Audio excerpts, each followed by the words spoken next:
Civic ভলেন্টিয়ারদের অবসরের পর এককালীন 5 লক্ষ টাকা দেওয়া হবে। নবান্নের তরফে বিজ্ঞপ্তি জারি করা হয়েছে, যেটা ছিল 3 লক্ষ বাড়িয়ে সেটা এককালীন 5 লক্ষ করা হয়েছে। বিজ্ঞপ্তি জারি করা হয়েছে নবান্নের তরফে। শুধুমাত্র সিভিক ভলেন্টিয়ার নয়, একই সঙ্গে ভিলেজ পুলিশ যারা, তাদেরও ভাতা বাড়ছে। সিভিক ভলেন্টিয়ারদের জন্য ফের সুখবর। এবার তাদের টার্মিনাল বা অবসরকালীন সুবিধা বাড়ানো হয়। এই সিদ্ধান্ত নিয়েছে রাজ্য সরকার। তা নিয়ে বিজ্ঞপ্তিও প্রকাশ করেছে।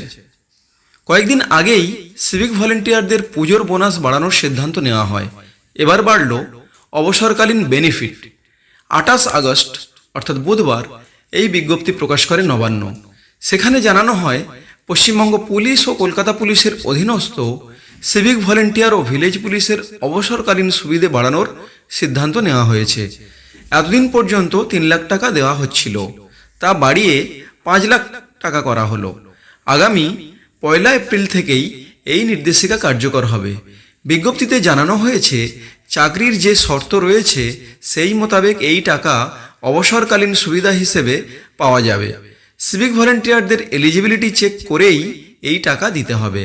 কলকাতা ও পশ্চিমবঙ্গ পুলিশকে এই মর্মে নির্দেশিকাও দেওয়া হয়েছে। প্রসঙ্গত, এর আগে সিভিক ভলেন্টিয়ারদের বোনাস বাড়ানো হয়।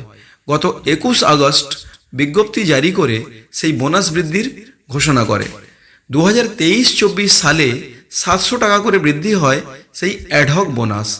এর আগে এই বোনাস ছিল 5300 টাকা। এবার থেকে সেই বোনাসই মিলবে 6000 টাকা করে।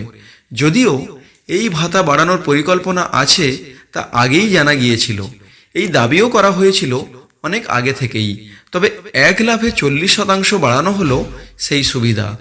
নবান্নের তরফে বলা হয়েছে, সিভিক ভলেন্টিয়ারদের টার্মিনাল বেনিফিট বাড়ানোর বিষয়টি অনেক দিন ধরে সরকারের বিবেচনায় ছিল। সেই লক্ষ্যে এবার সিদ্ধান্ত নেওয়া হয়েছে। উল্লেখ্য, আরজিকর কাণ্ডে তরুণী চিকিৎসককে ধর্ষণ করে খুনের ঘটনায় অভিযুক্ত একজন সিভিক ভলেন্টিয়ারই। তার নাম সঞ্জয় রায়। তার পলিগ্রাফ টেস্ট হয়েছে। রাজ্য পুলিশের হাতে গ্রেপ্তার হওয়ার পর সিবিআই এই মামলার তদন্তভার হাতে নিয়েছে।